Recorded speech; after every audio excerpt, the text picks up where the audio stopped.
Set number 21 का आपका पहला प्रश्न है, प्रतिछाया बैंकिंग क्या है? तो इस प्रश्न का आंसर हो जाएगा ऑप्शन बी, गैर बैंकिंग वित्तीय संस्थाओं तथा अन्य गतिविधियों को संपन्न करना। ऑप्शन बी आपका करेक्ट आंसर है। इसके बारे में बात करें, इसके अंतर्गत गैर बैंकिंग वित्तीय संस्थाओं द्वारा वित्तीय एवं अन्य गतिविधियां शामिल होता है। उदाहरण के लिए हेज फर्म हो गया, बीमा फर्म हो गया, चेक कैशिंग स्थान हो गया, माइक्रोफोन हो गया आदि। नेक्स्ट है कि यदि बैंकिंग प्रणाली मध्यस्थों का एक समूह होता है जो वैश्विक वित्तीय प्रणाली में शाख निर्माण करते हैं, लेकिन यह नियामक निगरानी के अधीन नहीं होते हैं। और शैडो बैंकिंग को बाजार आधारित वित्त शब्द का प्रयोग भी किया जाता है। शैडो बैंकिंग भी वाणिज्यिक बैंकों जैसी सेवा प्रदान करती है। नेक्स्ट प्रश्न आपका कि अभिसरण का वह बिंदु जिससे लेंस में किरणें उत्पन्न होती प्रतीत होती हैं उसे क्या कहा जाता है? तो दो का ऑप्शन डी आपका करेक्ट हो जाएगा, फोकस कहा जाता है। अगर बात करें वक्रता केंद्र एवं ध्रुव को मिलाने वाली सरल रेखा के मध्य बिंदु को दर्पण का फोकस कहते हैं। दर्पण का मध्य बिंदु ध्रुव कहलाता है। नेक्स्ट है आपका कि किसी पदार्थ की प्रतिरोधकता के मान से इसकी चालकता निर्धारित होती है। निम्न प्रतिरोधकता वाली धातुएं क्या होती है? तो निम्न प्रतिरोधकता वाली धातुएं सुचालक की भांति व्यवहार करती है। ऑप्शन आपका सी करेक्ट आंसर हो जाएगा। बात करें हम लोग जिस धातु में प्रतिरोधकता जितना कम होगा धातु उतना ही अधिक विद्युत का सुचालक होती है। चांदी धातु में प्रतिरोधकता न्यूनतम होता है, इस कारण चांदी सबसे अच्छा चालक होता है। सिलिकॉन और जर्मेनियम आपका अर्धचालक तत्व है। नेक्स्ट है कि किसी तत्व में इसके बाह्यतम कोष में 2 इलेक्ट्रॉन होते हैं। तो इस प्रश्न का आंसर हो क्या हो जाएगा आपको बताना है। तो चौथा का हो जाएगा ऑप्शन सी, कैल्शियम। 2 8 8 2 होता है। तो बाह्यतम कक्षा में 2 इलेक्ट्रॉन आइए गया। बात करें हम लोग कि किसी परमाणु की बाह्यतम कक्षा में 8 से अधिक इलेक्ट्रॉन नहीं रह सकते हैं। किसी परमाणु की बाह्यतम कक्षा से पहले वाली कक्षा में 18 से अधिक इलेक्ट्रॉन नहीं रह सकते हैं, चाहे उसकी कक्षा कुछ भी क्यों ना हो। नेक्स्ट है कि सोडियम बाइकार्बोनेट के साथ हाइड्रोक्लोरिक एसिड मिश्रित होने पर निम्नलिखित में से कौन सी गैस निकलती है? तो ये आपकी कार्बन डाइऑक्साइड निकलती है। ऑप्शन बी आपका करेक्ट आंसर हो जाएगा। और बात करें हम लोग कि कैल्शियम कार्बोनेट को हाइड्रोक्लोरिक अम्ल के साथ गर्म करने पर कार्बन डाइऑक्साइड गैस मुक्त होती है। और अम्ल को कार्बोनेट या बाइकार्बोनेट के साथ गर्म करने पर CO2 गैस, लवण एवं जल बनता है। और कैल्शियम कार्बोनेट को अकेले गर्म करने पर भी CO2 गैस निकलती है। सोडा वाटर में अधिक दाब पर CO2 गैस घुली रहती है। ठोस CO2 को शुष्क बर्फ भी कहते हैं। नेक्स्ट है कि fill in the blanks with suitable pronoun. The train came to a halt by. तो यहाँ पर ऑप्शन बी आपका हो जाएगा, इट सेल्फ हो जाएगा। अगर बात करें ट्रेन जो है सिंगुलर नंबर और नेचर जेंडर है, मतलब इस ट्रेन का क्या आप जेंडर लगा सकते हैं, इसलिए जिसके लिए रिलैक्सिव जो प्रोनाउन है इट सेल्फ का प्रयोग किया जाएगा। नेक्स्ट है कि fill in the blanks with suitable prefix. यहाँ पर प्रीफिक्स लगाना है, माने शब्द के पहले लगाना है। तो यहाँ पर the employees are working under pressure हो जाएगा या क्या होगा? तो 7 का ऑप्शन सी आपका करेक्ट हो जाएगा। दबाव में काम करना, work under pressure. Option C आपका करेक्ट आंसर हो जाएगा। नेक्स्ट है कि मैंने ट्रांसलेट करना है इंग्लिश में कि वह काफ़ी ध्यान पूर्वक काम कर रहा है। तो क्या हो जाएगा? He is working very continuously. तो यहाँ पर ऑप्शन बी आपका करेक्ट आंसर हो जाएगा। बी नंबर सही है। नेक्स्ट प्रश्न है आपका कि choose the passive from the sentence given below. Let us help him. यहाँ पर लेट क्या हो जाएगा? ऑप्शन बताइए। 9 का ऑप्शन सी करेक्ट हो जाएगा। Let he be helped. Option C आपका करेक्ट आंसर हो जाएगा। नेक्स्ट है कि fill in the blanks with suitable auxiliary verb. यहाँ पर सहायक क्रिया बताना है। तो द टाइडिंग्स, यहाँ पर फॉल्स के पहले क्या लगेगा? इज एम आर क्या लगेगा? तो 10 का ऑप्शन ए करेक्ट आंसर हो जाएगा। यहाँ पर आर लगेगा। अब क्या होगा देखिए, टाइडिंग्स का मतलब होता है खबर, संदेश, हमेशा प्लुरल माना जाता है, इसीलिए आर सही होगा। नेक्स्ट है कि निम्नलिखित में से कौन सी धातु उभयधर्मी ऑक्साइड बनाती है? आपका जेडेन मतलब जिंक जो है उभयधर्मी ऑक्साइड बनाती है। और कुछ उभयधर्मी ऑक्साइड के नाम बताते हैं हम लोग, जैसे कि ZnO हो गया, Al2O3 हो गया, PbO हो गया आदि उभयधर्मी ऑक्साइड की भांति कार्य करता है। जिंक प्रकृति में मुक्त अवस्था में नहीं पाया जाता है, यह संयुक्त अवस्था में विभिन्न अयस्कों के रूप में पाया जाता है। जिंक का मुख्य अयस्क जिंक ब्लेड और कैलामाइन है। और जिंक ऑक्साइड एक उभयधर्मी ऑक्साइड भी है। इस उभयधर्मी ऑक्साइड को फिलॉसफर जल कहते हैं।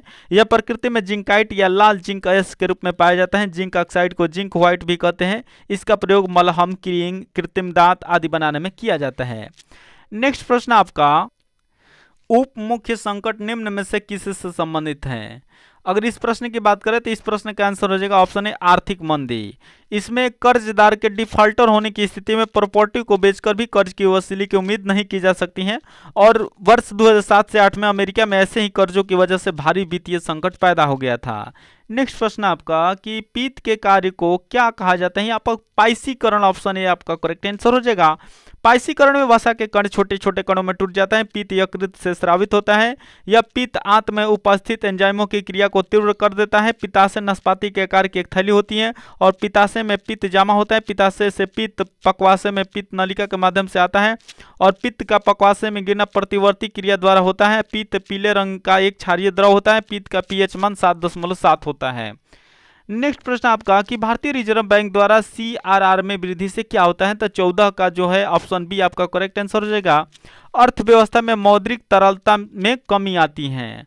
और इसके बारे में बात करें हम लोग कि सीआरआर से अभिप्राय वाणिज्यिक बैंकों की कुल जमाओं के उस अनुपात से है जो वाणिज्यिक बैंकों का आरबीआई के पास आवश्यक रूप से रखना पड़ता है। तो ऑप्शन बी आपका करेक्ट हो जाएगा। और अर्थव्यवस्था में मुद्रा की पूर्ति को नियंत्रित करने हेतु आरबीआई द्वारा इससे समय समय पर परिवर्तन किया जाता है। मुद्रास्फीति के समय आरबीआई द्वारा सीआरआर को बढ़ा देता है जिससे अर्थव्यवस्था में तरलता में कमी आ जाती है। दूसरी तरफ मुद्रा की अस्फीति माने डिफ्लेशन के समय आरबीआई द्वारा सीआरआर में कमी कर देता है जिससे तरलता में वृद्धि हो जाती है। देखिए इस प्रश्न में दो ही इंपॉर्टेंट चीज है। एक बार देखिए कि जो इन्फ्लेशन के समय जो मुद्रास्फीति होता है उस समय आरबीआई द्वारा सीआरआर को बढ़ा देता है जिससे अर्थव्यवस्था में तरलता में कमी आ जाती है। और दूसरी तरफ मुद्रा की अस्फीति मतलब डिफ्लेशन के समय आरबीआई द्वारा सीआरआर में कमी कर देता है और इससे तरलता में क्या हो जाती है? वृद्धि होती है।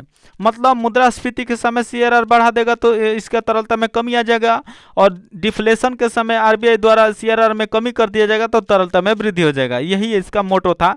और बात करें मौद्रिक नीति की घोषणा आरबीआई द्वारा जारी किया जाता है। वित्तीय स्थिरता रिपोर्ट वर्ष में 2 बार आरबीआई द्वारा जारी किया जाता है। आर्थिक समीक्षा वित्त मंत्रालय द्वारा जारी किया जाता है। नेक्स्ट प्रश्न आपका कि यदि किसी वस्तु की गति का मान टी समय में टी समय में यू से शुरू होकर यहाँ पर देखिए यहाँ पर शुरू होकर अंत में भी में बदलता है तो त्वरण का मान क्या है? v minus you by T. Option A आपका करेक्ट आंसर हो जाएगा। आप जानते हैं कि अंतिम वेग माइनस प्रारंभिक वेग बटा समय होता है तो यहीं पर आपका त्वरण बराबर क्या हो जाएगा? ऑप्शन ए आपका करेक्ट आंसर हो जाएगा। बात करें हम लोग कि वेग समय ग्राफ की ढाल त्वरण का मान देता है। नेक्स्ट प्रश्न आपका इसके बारे में हम बात करें कि उन्मूलन का विलोम शब्द क्या होगा?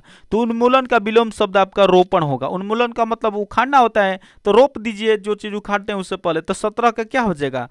17 का ऑप्शन आपका डी करेक्ट आंसर हो जाएगा। 1 मिनट रुकिए, यहाँ पर हम लोग देखिए 15 नंबर प्रश्न देख रहे थे लेकिन 16 नंबर प्रश्न तो दिया ही नहीं है। अगर 16 नंबर नहीं दिया तो 16 नंबर मान लीजिए कोई प्रश्न ले लीजिए या 16 नंबर को छोड़ दिए, यहाँ पर इग्नोर ही कर दीजिए क्योंकि 16 नंबर तो दिया ही नहीं है। नेक्स्ट है हम लोग का 18 नंबर। तो 18 नंबर प्रश्न देखिए कि हजारी प्रसाद द्विवेदी हिंदी साहित्य के किस रचना में प्रसिद्ध थे? तो 18 का ऑप्शन ए आपका करेक्ट हो जाएगा कि हिंदी साहित्य के इतिहास की रचना के लिए हजारी प्रसाद द्विवेदी आपका प्रसिद्ध थे। तो इतिहासकार आपका करेक्ट आंसर हो जाएगा। यहाँ पर देखिए थोड़ा सा प्रॉब्लम हो रहा है। यहाँ पर ऑप्शन क्या है? ए आपका करेक्ट आंसर है। नेक्स्ट प्रश्न आपका कि गेहूं और गुलाब किन की रचना है? तो ये आपका राम वृक्ष बेनीपुरी। ऑप्शन डी आपका करेक्ट आंसर हो जाएगा। अगर इसके बारे में बात करें 19 नंबर की तो गेहूं और गुलाब आपका राम वृक्ष बेनीपुरी की रचना है। नेक्स्ट प्रश्न आपका कि जहां कहीं एकता अखंडित जहां प्रेम का स्वर है यह किसकी रचना है? तो अगर 20 नंबर की बात करें तो 20 नंबर का आंसर आपका बी हो जाएगा। ऑप्शन दिनकर जी की, रामधारी सिंह दिनकर। ये जहां कहीं एकता अखंडित जहां प्रेम का स्वर है यह रचना राष्ट्र कवि दिनकर जी की है। नेक्स्ट प्रश्न आपका निम्नलिखित में से कौन सुमिलित नहीं है? तो जड़त्व बराबर आपका बल अगुण जो लिखा है ये आपका गलत है, मतलब डी नंबर आपका करेक्ट आंसर हो जाएगा क्योंकि जड़त्व से जड़त्व अगुण होता है, शक्ति से घूर्णन शक्ति होता है, संवेग से कोणीय संवेग होता है और बल से बल अगुण होता है, ना कि जड़त्व से बल अगुण होता है। यानी ऑप्शन डी आपका करेक्ट आंसर हो जाएगा। नेक्स्ट प्रश्न आपका कि 1 जूल किसके बराबर होता है? 22 का ऑप्शन ए आपका करेक्ट हो जाए। न्यूटन मीटर कहते हैं ना, 1 जूल बराबर 1 न्यूटन गुणे 1 मीटर होता है। नेक्स्ट प्रश्न आपका कि जब किसी वस्तु को एक अवतल दर्पण के अनंत पर रखा जाता है तो उसका प्रतिबिंब निर्मित, अरे अनंत पर भाई किसी को भी रखी ना, अवतल दर्पण को उत्तल किसी को रखे, यहाँ पर फोकस पर बनता है। क्या किस पर बनता है? आपका फोकस पर बनता है। ऑप्शन ए आपका करेक्ट आंसर हो जाएगा। अगर बात करें कि इस स्थिति में वस्तु की तुलना में प्रतिबिंब का आकार बहुत छोटा यानी बिंदु मात्र होता है, इस स्थिति में प्रतिबिंब उल्टा और वास्तविक होता है। अवतल दर्पण में जब वस्तु की स्थिति वक्रता, केंद्र और अनंत के बीच रखा जाता है तो उसका प्रतिबिंब फोकस एवं वक्रता के बीच निर्मित होता है। और उत्तल दर्पण द्वारा बना प्रतिबिंब जो होता है हमेशा छोटा होता है। क्या होता है? उत्तल दर्पण द्वारा बना प्रतिबिंब जो होता है हमेशा छोटा होता है। उत्तल दर्पण का दृश्य क्षेत्र बहुत बड़ा होता है, इसीलिए उसे साइड मिरर के रूप में प्रयोग करते हैं हम लोग। और बात करें अवतल दर्पण का उपयोग की, तो वे सेविंग मिरर में, परावर्तक टेलीस्कोप में, सर्च लाइट में, सोलर कुकर में एवं डॉक्टरी दर्पण में आपका किया जाता है। नेक्स्ट प्रश्न आपका, प्रश्न में आपको दाब के बारे में पूछा रहता है। दाब के क्या होता है? बल बटा क्षेत्र, बॉल के यहाँ पर उत्क्षेप से निर्दिष्ट किया गया है। तो ऑप्शन सी आपका क्या हो जाएगा? करेक्ट आंसर हो जाएगा। क्षेत्रफल जितना बड़ा होगा दाब उतना ही कम होगा, और क्षेत्रफल जितना कम होगा दाब उतना ही अधिक होगा। जैसे सुई नुकीली, तलवार चाकू की तरह धार तेज और दाब बढ़ा देती है। और बात करें हम लोग कि दाब का ऐसे मात्रक न्यूटन प्रति मीटर स्क्वायर होता है, जिसे पास्कल भी कहते हैं। दाब एक अदिश राशि है। नेक्स्ट प्रश्न आपका कि एक स्थैतिक आवेश उत्पन्न करता है, तो 25 का क्या हो जाएगा? 25 का बी हो जाएगा। चुंबकीय क्षेत्र आपका उत्पन्न नहीं करता है, बी ऑप्शन आपका करेक्ट आंसर हो जाएगा। एक स्थैतिक आवेश केवल विद्युतीय क्षेत्र उत्पन्न करता है, एक गतिशील आवेश विद्युतीय क्षेत्र। देखिए गतिशील आवेश जो है ना वो आपका विद्युतीय क्षेत्र और चुंबकीय क्षेत्र दोनों उत्पन्न करता है। एक त्वरित आवेश चुंबकीय क्षेत्र, विद्युत क्षेत्र एवं ऊर्जा भी उत्पन्न करता है। और यदि आवेश को विद्युत क्षेत्र एवं चुंबकीय क्षेत्र के लंबवत दोलन कराया जाता है तो यह एक तरंग उत्पन्न करता है, जिसके संचरण की दिशा इन दोनों क्षेत्रों के लंबवत होती है। नेक्स्ट प्रश्न आपका, न्यूटन के शीतलन नियम का पूर्ण पालन होता है जब वस्तु एवं वातावरण के बीच तापांतर 10 डिग्री सेंटीग्रेड से कम होना चाहिए। क्या होता है? ऑप्शन बी ए आपका करेक्ट आंसर हो जाएगा। 10 सेंटीग्रेड से आपका कम होना चाहिए।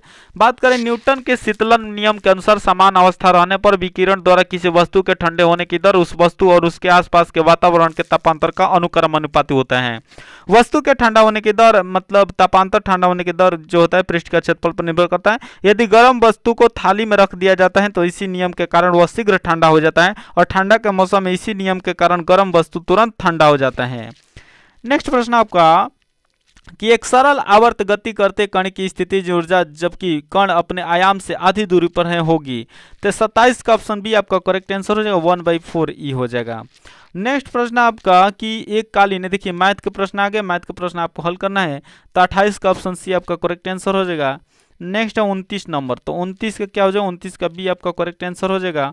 नेक्स्ट है आपका 30 नंबर, तो 30 का क्या हो जाएगा? 30 का भी आपका बी नंबर आपका करेक्ट आंसर हो जाएगा। 24 दिन आपका करेक्ट आंसर हो जाएगा। नेक्स्ट है आपका 31 नंबर, 31 का क्या हो जाएगा? ऑप्शन बी आपका करेक्ट आंसर हो जाएगा 7/12। नेक्स्ट है 18% हानि 17% लाभ के बीच अंतर दें वस्तु का क्रम। ये बहुत आसान है, दोनों को जोड़ दीजिए, दोनों को जोड़ने पर 63 लिखिए। मतलब 18 17 कितना हो रहा है? 8 7 25 होता है ना, 25% का वैल्यू का 63 है, 100% का वैल्यू निकालना है। 18 17 कितना होता है? 25 से 8 7 15 1 1 2 तो 35 होता है। तो 35% का वैल्यू आपका कितना दिया है यहाँ पर? 18 17 जो होता है 35% का वैल्यू 63 दिया है, तो 100% का वैल्यू निकालना है, आप निकाल सकते हैं। तो यहाँ पर 32 का क्या हो जाएगा? 32 का बी हो जाएगा। यहाँ पर 180 रुपये आपका करेक्ट आंसर आ जाएगा। नेक्स्ट है कि साइन एक्स प्लस कॉस की इतना मैंने 33 का ऑप्शन है आपका करेक्ट आंसर हो जाएगा। 33 का ए नंबर करेक्ट आंसर हो जाएगा। नेक्स्ट है क्या? 34 का ऑप्शन ए करेक्ट आंसर हो जाएगा। 34 का क्या हो जाएगा? ए आपका करेक्ट आंसर हो जाएगा।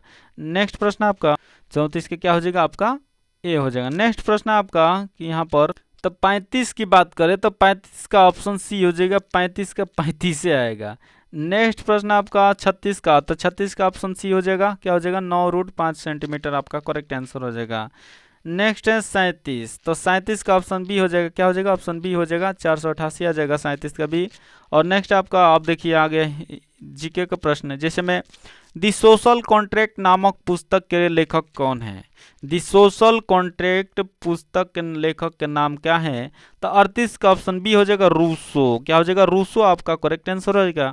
बात करें जीन वैक्स रूसो फ्रांस के राज्य क्रांति में महत्वपूर्ण योगदान देने वाला दार्शनिक था। रूसो द्वारा दी एमिली पुस्तक भी लिखी गई थी। द सोशल कॉन्ट्रैक्ट पुस्तक में रूसो ने लोकतांत्रिक शासन व्यवस्था का समर्थन किया था। द सोशल कॉन्ट्रैक्ट पुस्तक जो 1762 में प्रकाशित हुआ था, इस पुस्तक में लिखी है कि मनुष्य स्वतंत्र पैदा हुआ है पर वह हर जगह जंजीरों से जकड़ा हुआ है। जॉन लॉक द्वारा लिखी गई पुस्तक है दी ट्राइजेज ऑन गवर्नमेंट, फ्रांसीसी दार्शनिक फ्रांसवा मरी अरूरे को वॉल्टियर के नाम से जानते हैं। नेक्स्ट प्रश्न आपका, वियतनाम युद्ध की समाप्ति किस अमेरिका राष्ट्रपति के समय हुआ था? 1939 का बी हो जाएगा, क्या हो जाएगा? B option, Nixon. निक्सन आपका करेक्ट आंसर हो जाएगा। अगर इनके बारे में बात करें, अमेरिका 1954 से ही दक्षिण वियतनामी सरकार को आर्थिक एवं सैनिक सहायता दे रही थी। वियतनाम युद्ध में जॉन एफ कैनेडी ने रिचर्ड निक्सन तक अमेरिका के कई राष्ट्रपतियों ने भाग लिया था। अब वियतनाम युद्ध लगभग 20 वर्षों तक लड़ा गया था। मई 1954 ईस्वी में वियतनामी सेना ने फ्रांस पर निर्णायक जीत दर्ज किया था। जुलाई 1954 ईस्वी में जेनेवा सम्मेलन द्वारा उत्तरी वियतनाम और दक्षिण वियतनाम में बंट गया था। अमेरिका ने 1954 ईस्वी से ही दक्षिणी वियतनाम को सहयोग करना प्रारंभ किया था। अमेरिका ने ऑपरेशन थंडर नाम से वियतनाम में युद्ध किया था। नेक्स्ट प्रश्न आपका, गोत्र शब्द का प्रयोग सर्वप्रथम कहाँ हुआ है? तो गोत्र शब्द का सर्वप्रथम प्रयोग आपका ऋग्वेद में हुआ। ऑप्शन बी आपका करेक्ट आंसर हो जाएगा। बात करें गोत्र प्रथा की अवधारणा आप सर्वप्रथम उत्तर वैदिक काल में होती। यह किसी मूल पुरुष के अनुसार होती है। मौलिक रूप से 7 गोत्र माने जाते हैं: कश्यप, वशिष्ठ, भृगु, गौतम, भरद्वाज, अत्रि और विश्वामित्र। उत्तर वैदिक काल में श्राद्ध प्रथा की शुरुआत हुई थी। जाति प्रथा, बाल विवाह, दहेज प्रथा, पर्दा आदि की शुरुआत उत्तर वैदिक काल में हुआ था। उत्तर वैदिक काल में महिलाओं की स्थिति में गिरावट आई थी। पूर्व वैदिक काल में महिलाओं की स्थिति अच्छी थी और वे सभा और समिति में भाग लेती थी। नेक्स्ट प्रश्न आपका, त्रिपिटक क्या है? तो त्रिपिटक आपका बौद्ध साहित्य। ऑप्शन डी आपका करेक्ट आंसर हो जाएगा। इसके बारे में बौद्ध साहित्यों में महात्मा बुद्ध के ज्ञान प्राप्त करने के समय से महापरिवार तक के प्रवचनों का संग्रहित किया गया है। इन्हीं को त्रिपिटक कहते हैं। इनके 3 भाग होते हैं, जिसे सूत पिटक, विनय पिटक और अभिधम्म पिटक।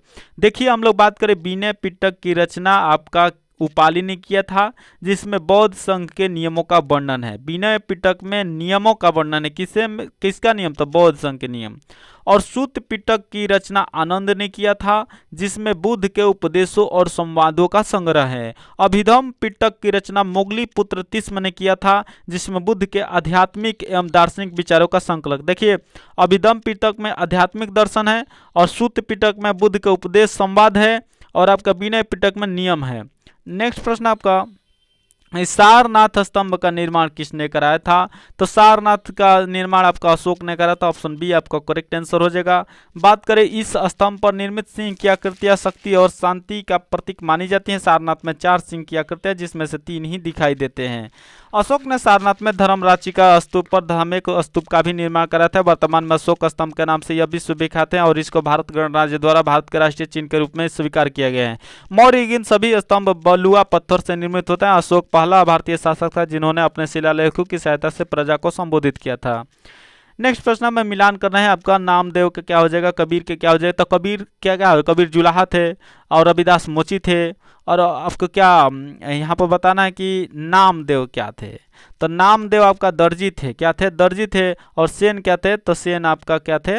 नाई थे।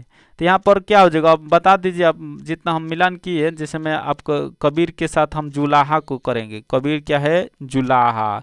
रविदास क्या है? मोची। नामदेव क्या है? दर्जी। सेन क्या है? नाई। तो इस प्रश्न को अगर हम लोग मिलाकर लिखेंगे तो ए का 3 हो जाएगा, जो कि लिखा है, ठीक है। और बी का 2 लिखा है और सी का 4 लिखा है। सी का 4 लिखा है। यहाँ पर बी नंबर जो देखिए, बी नंबर आपका करेक्ट आंसर बैठ रहा है, तो यहाँ पर बी आपका करेक्ट आंसर हो जाएगा। और बात करें, इनमें से सभी जो है ना भक्तिकालीन संत है। भक्ति आंदोलन उदय दक्षिण भारत में अलवारों एवं नानोर संतों के द्वारा शुरू किया गया था। और उत्तर भारत में भक्ति आंदोलन का जनक रामानंद है। और भक्ति आंदोलन दक्षिण से उत्तर भारत रामानंद ने लाया था। रामानंद के शिष्य कबीरदास हुए थे।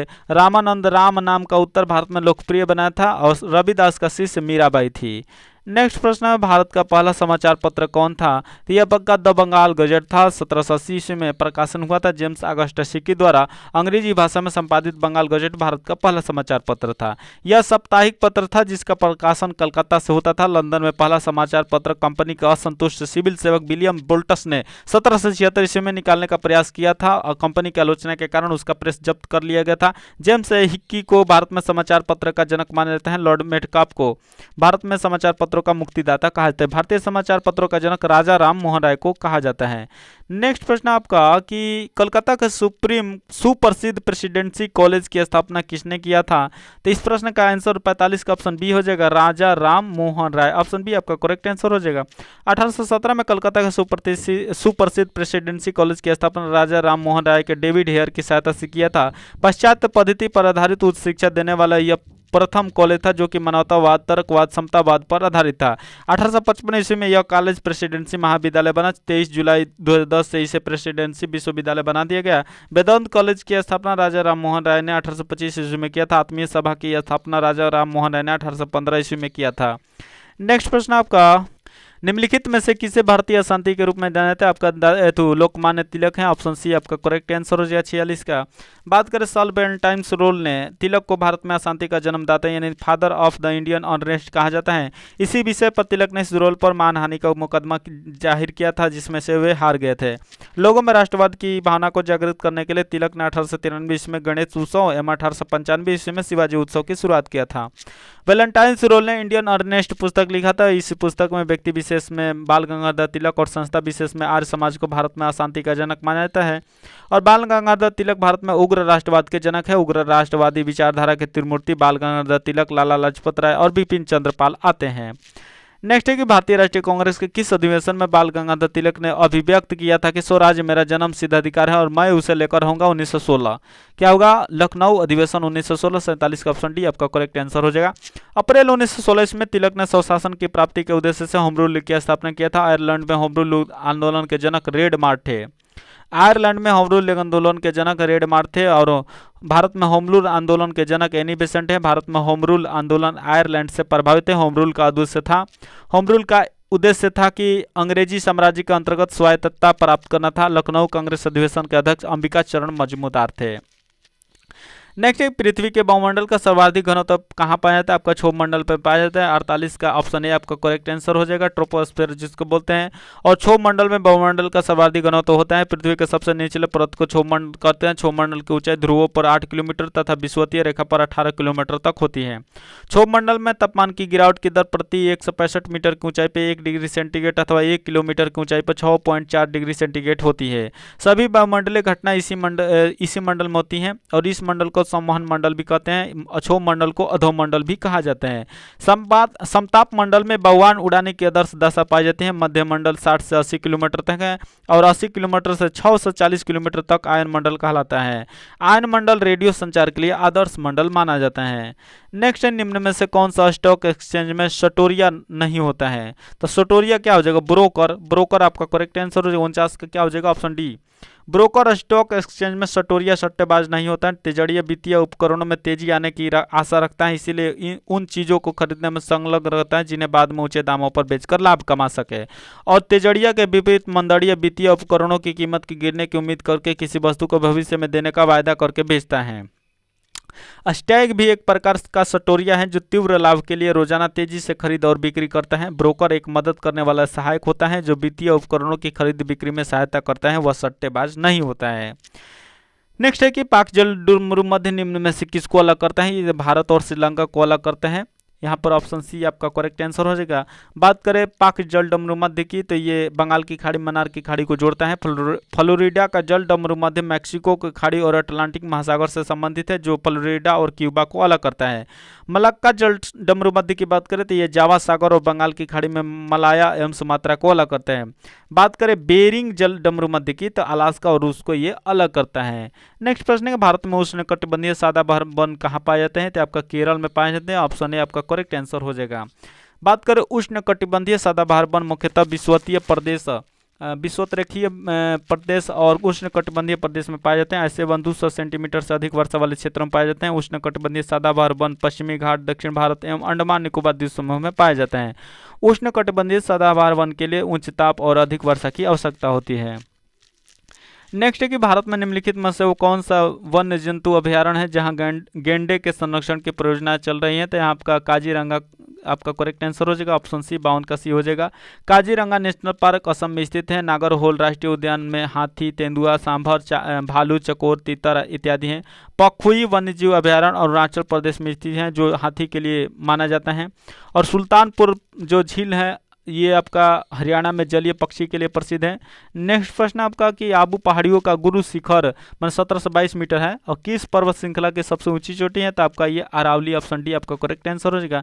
बात करें गुरु शिखर की ऊंचाई 1722 मीटर है। गुरु शिखर के पश्चिम ओर से माही अमलूनी नदी निकलती है। अरावली के पूर्व की ओर बनास नदी निकलती है। आंध्र प्रदेश और उड़ीसा के तटीय भाग में महेंद्रगिरी की पहाड़ी है। अन्नामलाई की पहाड़ी पर स्थित अनाईमुदी दक्षिण भारत की सबसे ऊंची चोटी है। अनाईमुदी की जो चोटी है इसकी ऊंचाई जो है 2695 मीटर है।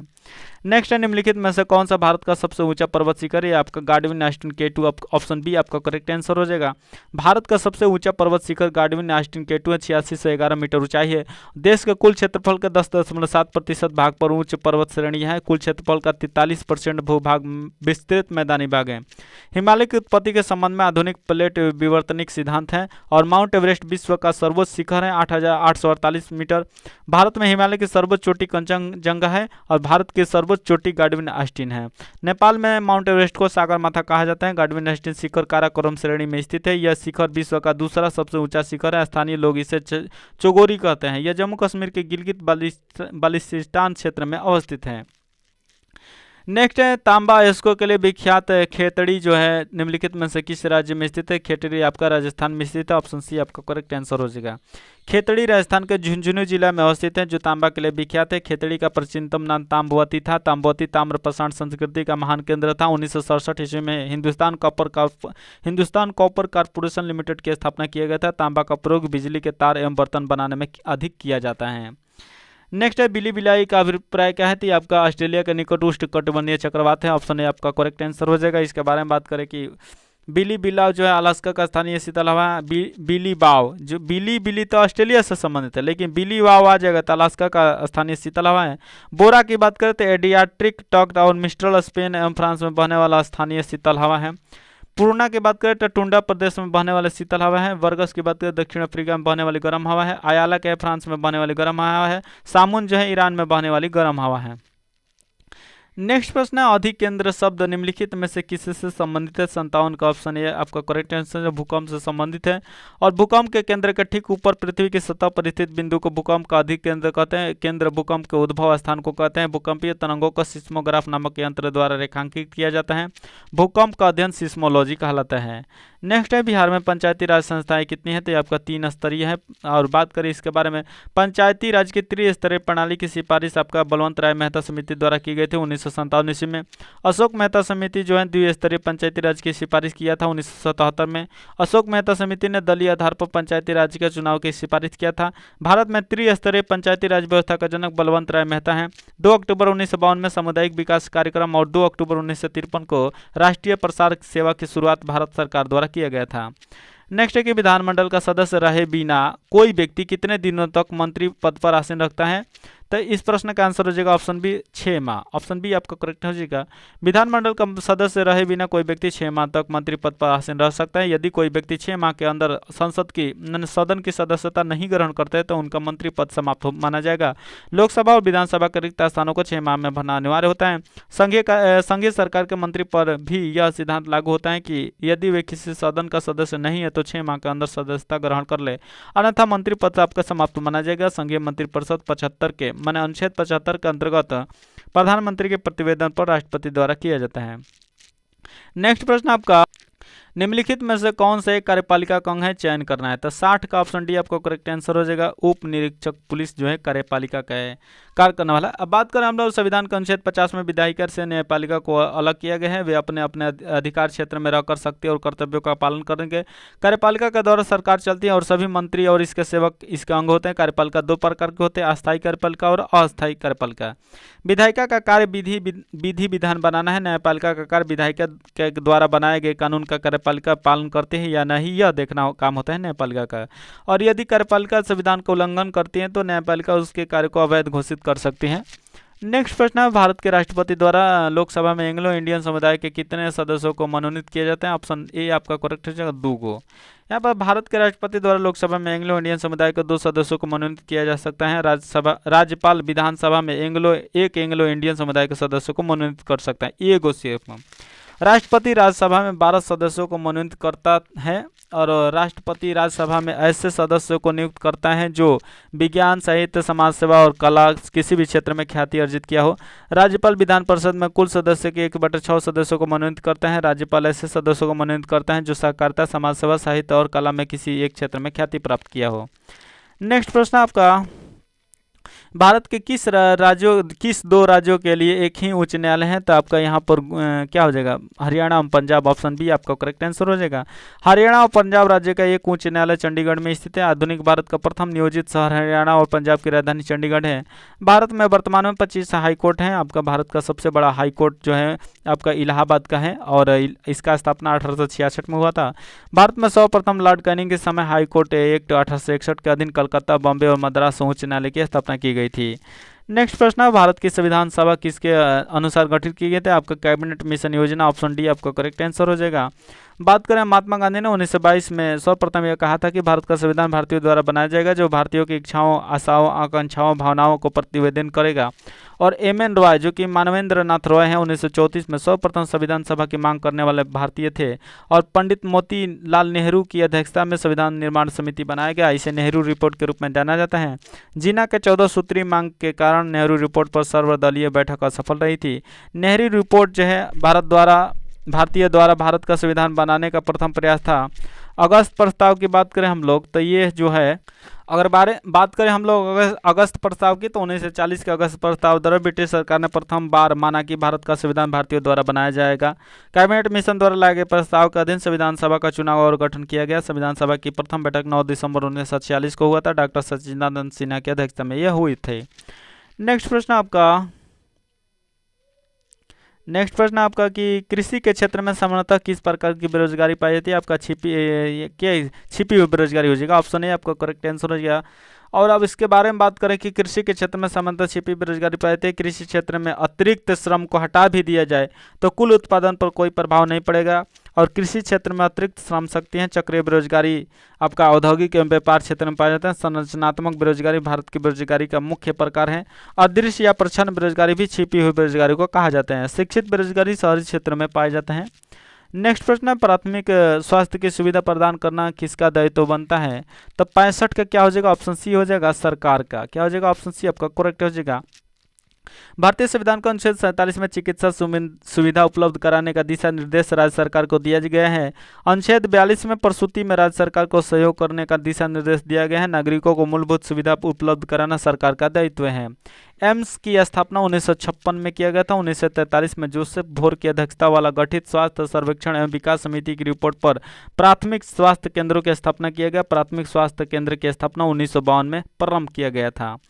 नेक्स्ट है कि पूंजीवादी अर्थव्यवस्था की मूल विशेषता क्या है? तो 66 का ऑप्शन डी हो जाएगा, उत्पादन के साधनों पर निजी महत्व। यहाँ पर बात करें कि पूंजीवादी अर्थव्यवस्था स्वतंत्र बाजार नीति का समर्थन करता है। पूंजीवादी अर्थव्यवस्था बाजार नियंत्रित अर्थव्यवस्था है जहाँ कीमत, मांग और पूर्ति पर निर्धारित होता है। समाजवादी अर्थव्यवस्था में सभी महत्वपूर्ण साधनों पर सरकार का नियंत्रण होता है। समाजवादी अर्थव्यवस्था सरकार नियंत्रित अर्थव्यवस्था होता है। इस व्यवस्था में वस्तुओं के उत्पादन और कीमत का निर्धारण सरकार द्वारा निर्धारित किया जाता है। एडम स्मिथ की पुस्तक 1776 ईस्वी में प्रकाशित वेल्थ ऑफ नेशन को पूंजीवादी अर्थव्यवस्था का प्रारंभिक महत्वपूर्ण पुस्तक मानी जाते हैं। नेक्स्ट है कि विश्व स्वास्थ्य संगठन का मुख्यालय आपका जेनेवा में स्थित है। ऑप्शन सी आपका करेक्ट है जाएगा। बात करें WHO की स्थापना 7 अप्रैल 1948 में हुआ था और 7 अप्रैल को विश्व स्वास्थ्य दिवस आपका मनाया जाता है। हेग में अंतर्राष्ट्रीय अपराध न्यायालय का मुख्यालय है और यूएनओ का मुख्यालय आपका न्यूयॉर्क में स्थित है। यूनेस्को का मुख्यालय आपका पेरिस लियोन में स्थित है। यूनेस्को का मुख्यालय आपका पेरिस लियोन में स्थित है। नेक्स्ट प्रश्न, नाबार्ड का मुख्य कार्य क्या होता है? तो 68 का ऑप्शन बी हो जाएगा कि ये ग्रामीण साख संचालन करता है। 68 का बी हो जाएगा।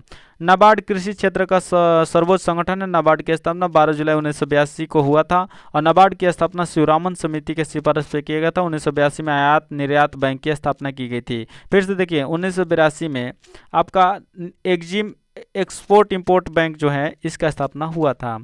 नेक्स्ट है कि मानव के कुल रक्त आयतन में प्लाज्मा लगभग कितने प्रतिशत होता है? ऑप्शन डी आपका करेक्ट हो जाएगा, 55%।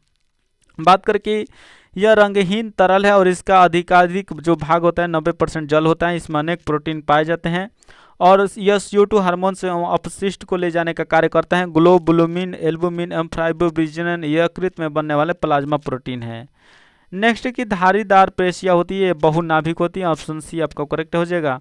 पेशियाँ त्वचा के नीचे का मांस होते हैं। मानव के शरीर में 639 से अधिक पेशियाँ होती हैं। पेशियाँ प्रेरक उपकरण का सक्रिय भाग होता है।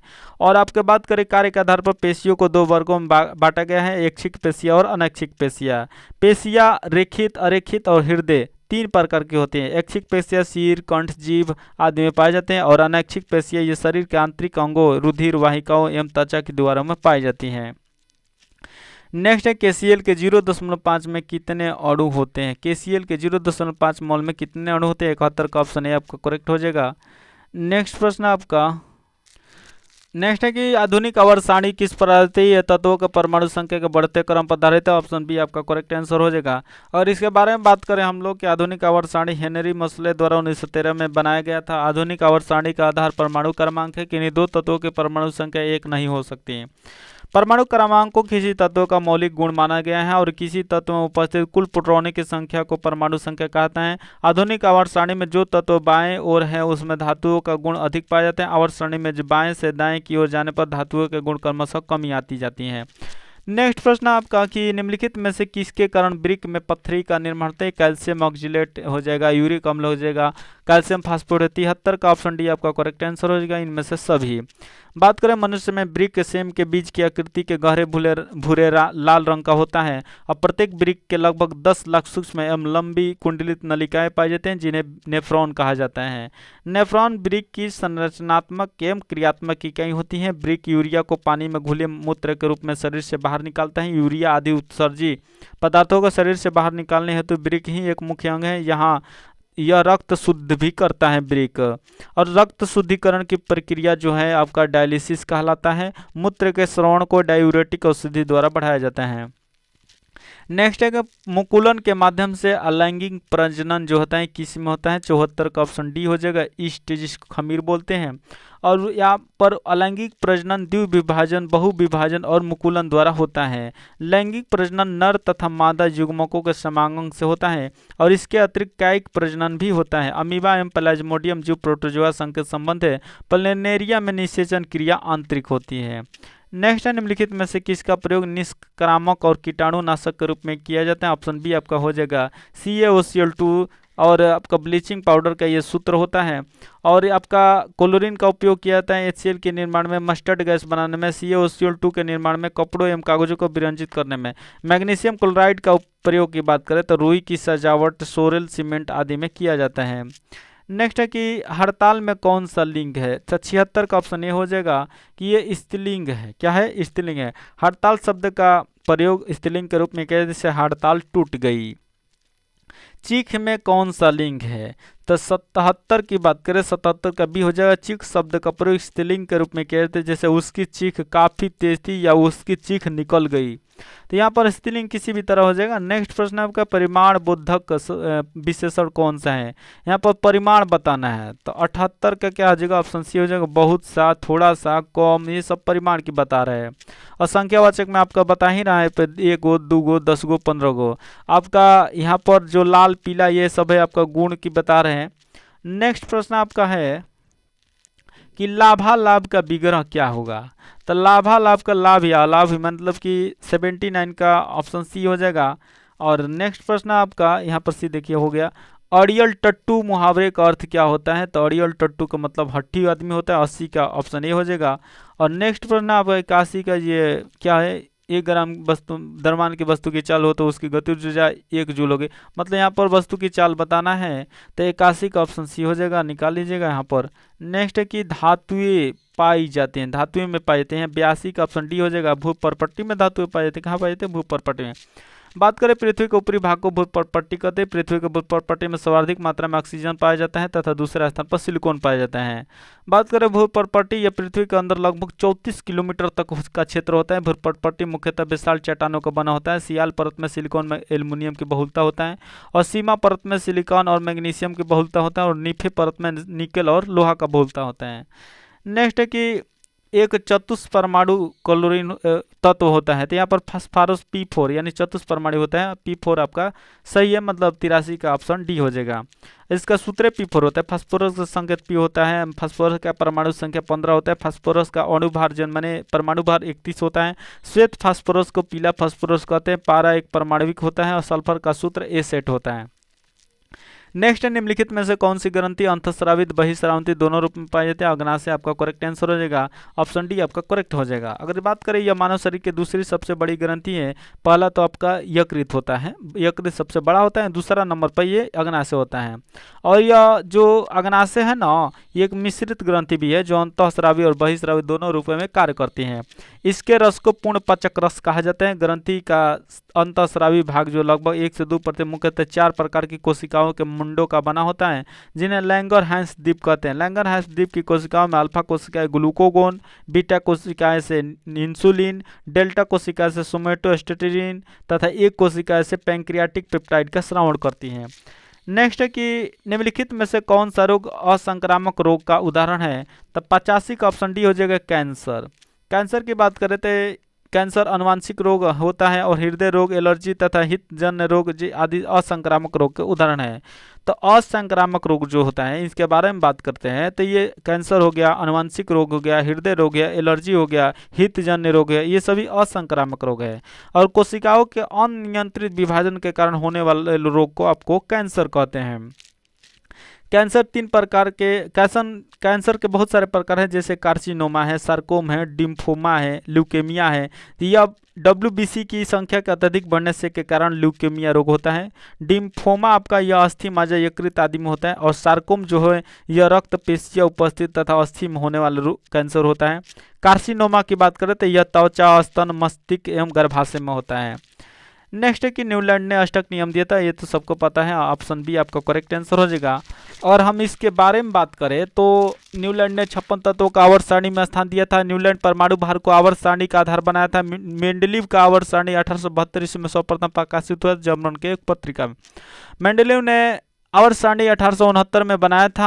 आधुनिक आवर्त सारणी 1913 में बनाया गया था मोसले द्वारा। और आधुनिक आवर्त सारणी परमाणु क्रमांक पर आधारित है। आधुनिक आवर्त सारणी में 7 आवर्त 18 वर्ग है। और आधुनिक आवर्त सारणी जो है आपको बहुत ही अभी आगे चलकर ये लाभदायक सिद्ध हुआ, आधुनिक आवर्त सारणी जो कि मोसले द्वारा 1913 में बनाया गया था।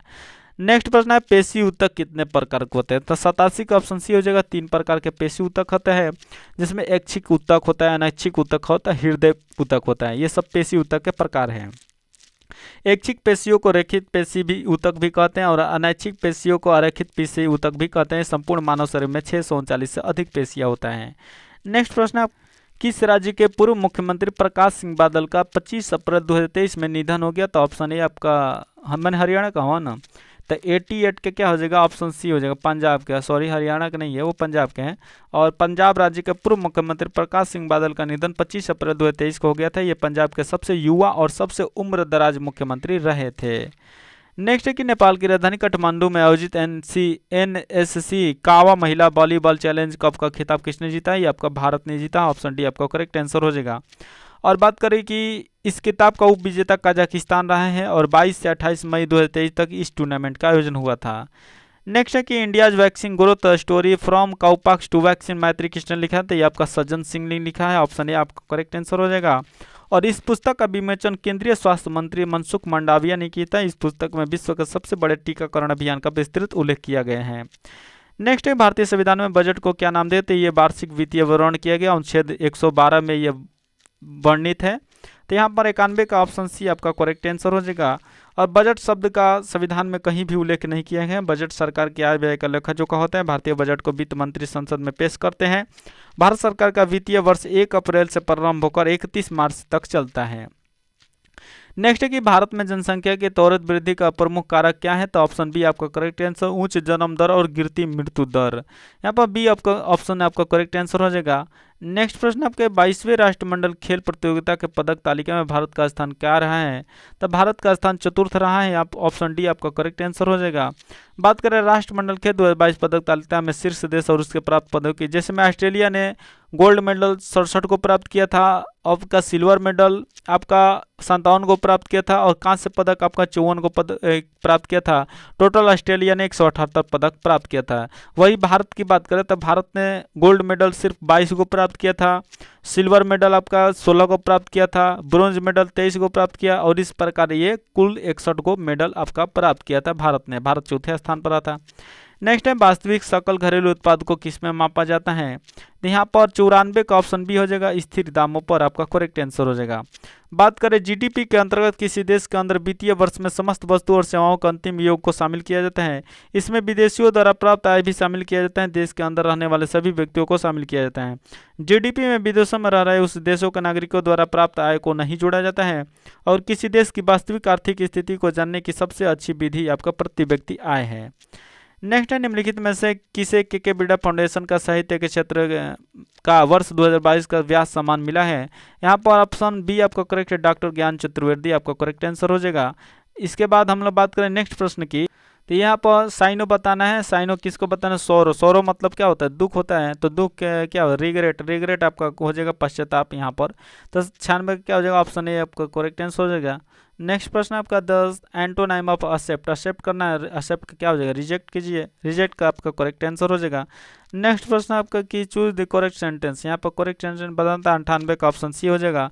अबस्टेन, यहाँ पर ऑप्शन बी आपका देखिए, यहाँ पर देखिए अबस्टेन। अबस्टेन मतलब परहेज करना, अपने साथ हमेशा प्रीपोजिशन फ्रॉम लेता है, इसीलिए वाक्य जो है ऑप्शन सी आपका करेक्ट आंसर हो जाएगा। यहाँ पर देखिए 98 का क्या हो जाएगा? ऑप्शन सी आपका करेक्ट आंसर हो जाएगा। ही अब्सटेंस फ्रॉम लग्जरीज। नेक्स्ट है कि 99 choose the correct meaning of the idiom stand by. Stand by मतलब इडियम चुनना है, तो 99 का ऑप्शन सी हो जाएगा। यहाँ पर स्टैंड लेता मतलब आपका सपोर्ट दे रहा है, यहाँ पर स्टैंड बाई मतलब समर्थन या सहायता करना है, सपोर्ट का मतलब भी वही होता है। नेक्स्ट है choose the correct option of combination. यहाँ पर कॉम्बिनेशन को चूज करना है, तो सही कॉम्बिनेशन है she walked late so she felt tired. तो ऑप्शन सी आपको करेक्ट आंसर हो जाएगा। मिलते हैं आपको नेक्स्ट वीडियो में, तब तक ले जय हिंद।